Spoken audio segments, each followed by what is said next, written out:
today's project, we're going to be making the easiest spiderweb decorations you have ever made. You will need 2 spider webs, cable ties, also known as zip ties, and fishing line. Also, let's not forget the scissors. I bought these spider webs at the Dollar Tree, but noticed when I bought them that only one side was decorated. As you can see, there's plastic on this side.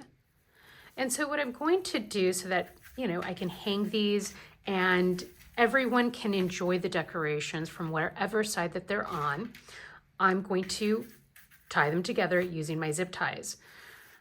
I'm going to start at the top, center. And when you use the zip ties, you just want to make sure that when you do pull, you'll hear that zzz sound. And you just want to proceed down the line. And now that you get to the end or the bottom of that line, you just want to continue around and work down each line. All right, so now that we're done, then you just cut away. Make sure not to cut the decoration. So now that everything is secure, you want to take your fishing line and just tie it to the existing ribbons right here.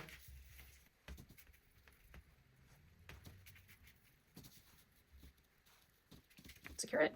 Boom! There you go. You have a spiderweb decoration that can be enjoyed from both sides.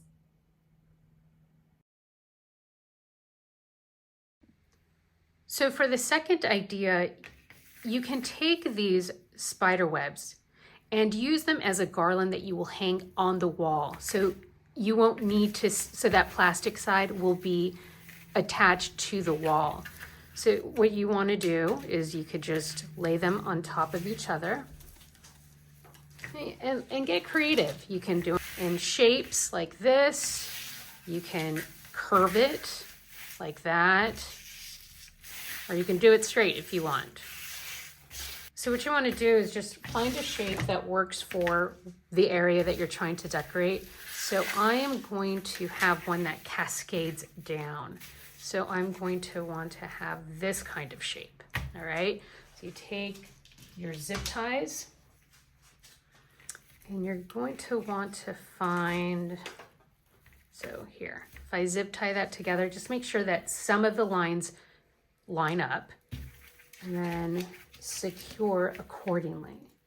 Yeah. So just make sure that everything is secure, especially if you're going to be hanging them from the wall. All right, and then just cut away. And there you go. You have your garland. So what you could also do is weave some ribbon just to give it some pop of color and added dimension. There you go.